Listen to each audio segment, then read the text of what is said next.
So in the first question, we are asking the minimum spanning tree. So this is the path of minimum spanning tree. Minimum spanning tree is the shortest path from A to B node.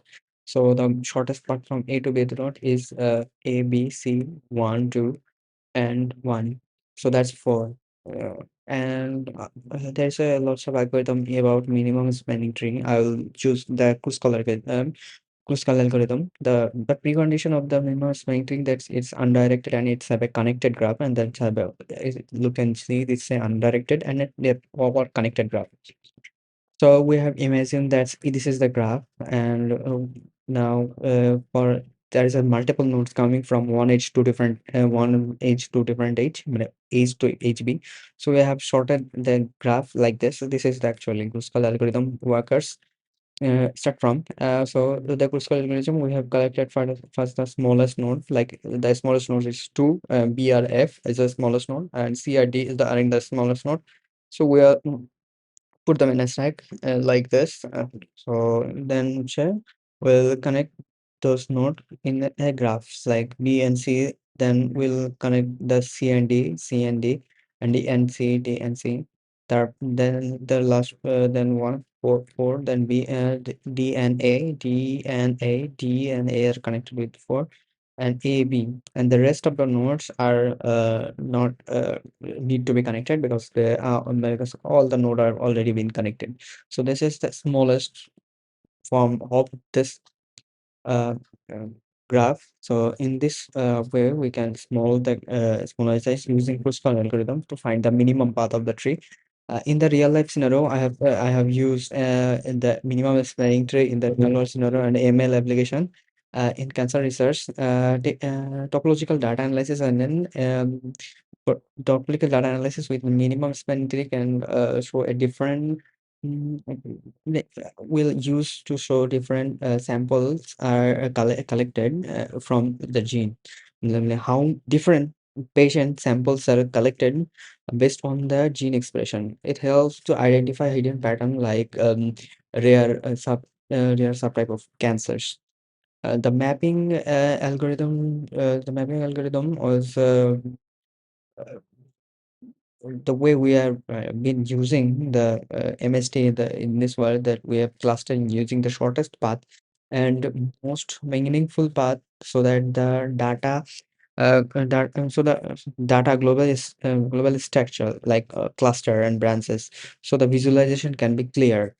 For answering the second question, we'll just imagine a scenario that we have a large stream of user interaction in like form of YouTube platform that have many likes and views, and we have to find the total activity between the two users and running from them.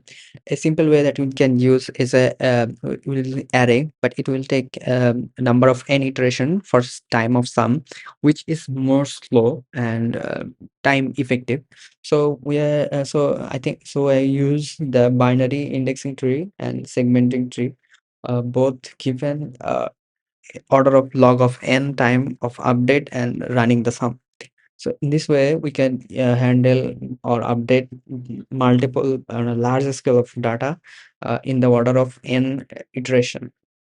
So for this case, we have imagine this is an array, and we have to take in sum of the 0 and 2.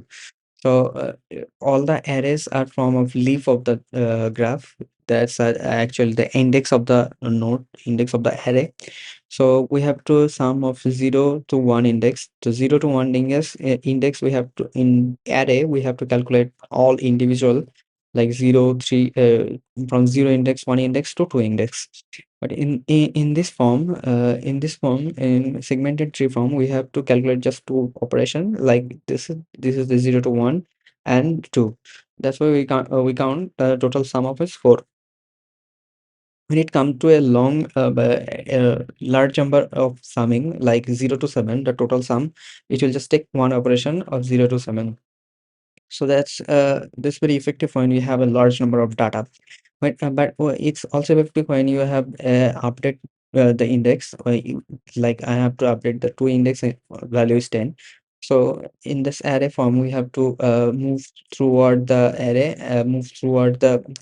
array index and update the value here. But in this form, we have to just update this value here in just to index, update the value 10, and only this form of graph will be changed, like 1, then 2, then 4, 2 to 3 index will be changed. Are all other rest of the graph is the same, they won't be changed. It's also changing the disposition of the graph. So approximate aggregation, we like when we need a quick estimation of analysis, we can maintain a count mean count mean snacks or simple summary of the block to give the fastest memory efficiency for approximate sums. The system is distributed in several servers, so each servers can keep the small local own share of data. So the prediction, we have a multiple server, and each server has been delivered the information separately. Just merge all the sum of the users later. So so overall it's scalable and fast and support both exact and approximate quickly. System, I think Spanish tree is one of the most important thing. But for Spanish tree is a self-adjusting binary search tree that automatically moves recent accessible items to the closest node. What's about that? Things find. Let's imagine this is a binary search tree. Let's think this is a binary search tree, and we're searching operation of 20. So it's go to a root node and find the 20 and find 20 here and set that 20 is a root node and uh, rearrange the tree and spell it.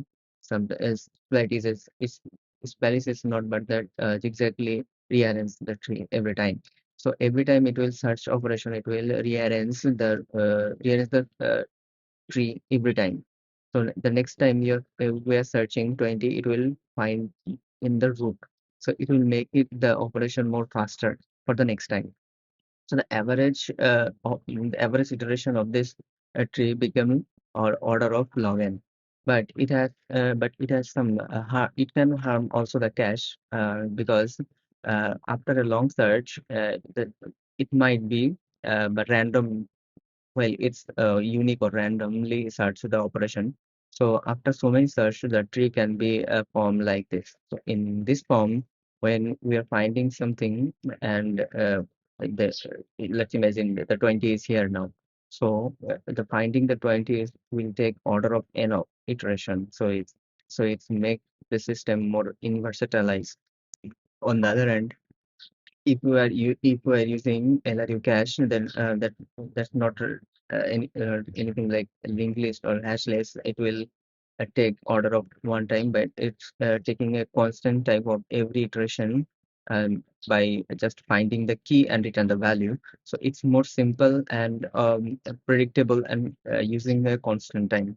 But spell tree is more effective when it's gone to a large or huge number of data, and it's adaptable on both frequency and latency, but not a fixed capacity. So a social connected graph.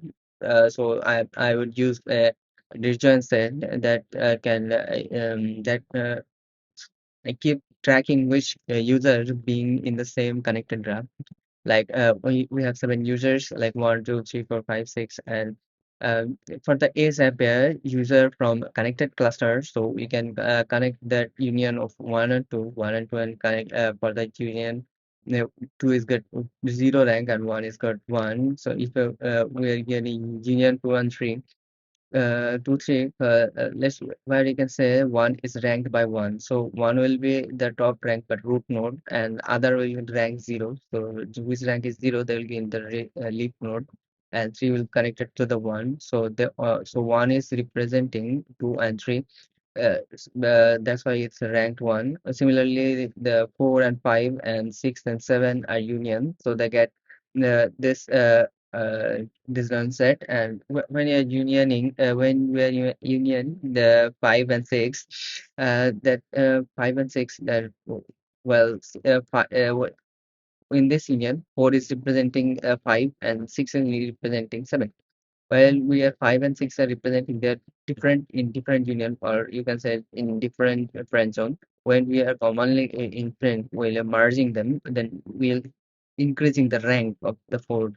But so the four is now ranked 1, 2, and 5 is 0, and 6 is 1. Then 7 is 0. 7 is 5, and 7 is the leaf node. They are connecting with the 4. So the whole graph is representing by the 4. So when when in union by rank, then we have this kind of graph. So 5 is connected to the 4, 6 is connected to the 4, 7 is connected to the 7, and 4 is representing to all the graph. But when we like path compression the whole graph, that means we are just connecting all the leaf node to the root nodes. So a direct path to root to the leaf node.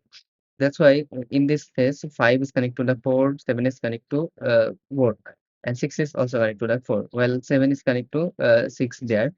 We will shift this to there.